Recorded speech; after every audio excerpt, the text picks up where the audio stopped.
اصل میں بات یہ ہے جی کہ میرا اسی موضوع پر بڑا اختلاف بھی چلتا رہا 20-25 سال سے، بلکہ اب بھی چل رہا ہے۔ تو ایک شرف نسب محمد صلی اللہ علیہ وسلم ہے، جو سادات کا شرف ہے، اس میں کوئی ان کا شریک نہیں ہے۔ وہ اللہ تعالیٰ صفات کی حیثیت سے بھی اللہ عطا فرمائے، صرف خون کی حیثیت نہیں بلکہ حسب اور نسب کی وجہ سے بھی۔ نسب تو خون ہوا، حسب صفات ہیں، اللہ صفات بھی دے اور نسبت بھی دے خون کی، تو وہ جو ہے وہ ٹھیک ہے،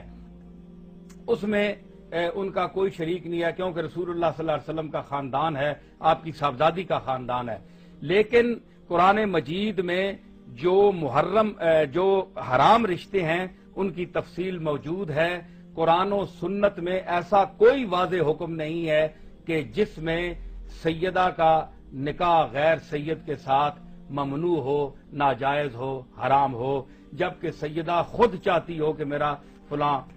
شخص سے نکاح ہو جائے، اور وہ اگر خود راضی ہے، اس کے اولیاء بھی راضی ہیں، اور اگر اولیاء نہیں بھی راضی اور خود وہ راضی ہے تو وہ حرہ مکلفہ جو ہے وہ اپنے نکاح کا خود حق رکھتی ہے، وہ کر سکتی ہے، شرعاً یہ کوئی ممنوع نہیں ہے۔ لیکن بہتر ہے سادات کے لیے کہ وہ اپنے خاندانوں میں ہی رشتہ کریں، اور بہتر ہے کہ اپنے خاندان سے باہر نہ کریں، اور اگر کوئی مجبوری ہے تو اس کے لیے جو لوگ کہتے ہیں کہ یہ شرعاً رشتہ حرام ہے، ناجائز ہے، یہ سب فراڈ ہے۔ شریعت میں بھی جانتا ہوں،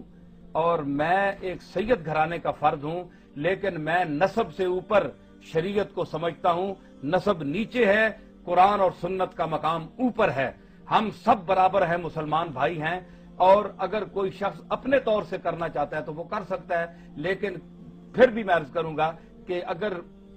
سادات کو، سیدات کو، سید زادیوں کو رشتہ مل سکتا ہے اپنے خاندان میں تو بہتر ہے وہاں کریں، اور اگر نہیں تو جہاں وہ چاہیں، ان کی مرضی ہے، وہ کر سکتی ہیں، وہ نسب ثابت ہوگا، حلال ہوگا اور نکاح جائز ہوگا۔ اور جو پھر یہ گزارش بھی ہے کہ جو حضرات سادات اس وجہ سے اپنے رشتے جوان بٹھائے رکھتے ہیں، اپنی بیٹیاں بٹھائے رکھتے ہیں کہ جناب ہمیں رشتہ کوئی نہیں مل رہا، ہم کیا کریں، ہم سید گھرانہ کوئی ہے نہیں، باہر ناجائز ہے، ان کا نکاح ہو نہیں سکتا، تو یہ غلط بات ہے۔ شریعت میں نکاح جائز ہے، نکاح ہو سکتا ہے۔ ہاں، یہ غلط فہمی کہ حضرت پیر میر علی شاہ صاحب رحمۃ اللہ علیہ کا نام لیا جائے کہ انہوں نے اس نکاح کو حرام لکھا ہے، کوئی حرام نہیں لکھا۔ میں نے اس پر پوری کتاب لکھی ہے، نام و نسب میں میری کتاب کا نام ہے، اس میں پوری بحث کی ہے، اور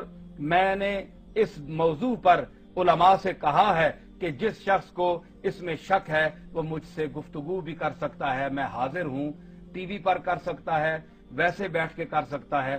جس کو اختلاف ہے وہ کر سکتا ہے، اور اپنی جگہ بیٹھ کر اعتراض کرنے کا اور پھونک اور غصہ چڑھانے کا فائدہ کوئی نہیں ہے۔ تو پیر میر علی شاہ صاحب نے جو فتویٰ دیا تھا وہ اغوا کا کیس تھا۔ مغویہ جو ہے وہ تو کسی وجہ سے نہیں ہو سکتا کہ کسی کی لڑکی کو آپ گھسیٹ کے لے جائیں، تو یہ تو توہین ہے ان کی۔ تو پیر صاحب کا جو فتویٰ ہے وہ ایک مخصوص استفتاء کی صورت میں ہے، وہ مطلق حکم نہیں ہے کہ شریعت کا کہ جناب ان کے رشتے ہی ناجائز ہے، بار دے نہیں سکتا۔ تو اگر یہ بات استفتاء کی صورت میں ہے، وہ مطلق حکم نہیں ہے کہ شریعت کا کہ جناب ان کے رشتے ہی ناجائز ہے، بار دے نہیں سکتا۔ تو اگر یہ بات ہے تو پھر آپ دیکھیں گے کہ ہماری امت مسلمہ میں اتنے اتنے بڑے اکابر کے جو رشتے ہیں، اتنے اتنے اولیاء اللہ جو پیدا ہوئے ہیں، تو ان کی جو مائیں ہیں وہ سیدہ ہیں، سید زادیاں ہیں، اور ان کے باپ جو ہیں وہ سید نہیں ہیں۔ تو ان کی ایک طویل فہرست ہے۔ اگر جو ان کو حرام کہتے ہیں، پھر ان کے نزدیک وہ لوگ کدھر جائیں گے، ان کا نسب کیا ہوگا؟ جب نکاح ہی نہیں ہوا تو پھر وہ ان کی حیثیت کیا متعین ہوگی، وہ کیا ہوں گے، آپ ان کو کیا کہیں گے؟ تو اتنا ظلم نہ کریں، نسب کے گھمنڈ میں آپ شریعت کو نہ ٹھکرائیں۔ میں اس پر ایک شعر عرض کیا تھا کہ ٹکر نہ لے نبی کی شریعت سے ہوش کر، دوزخ میں جھونکتی ہے یہ ٹھوکر لگی ہوئی۔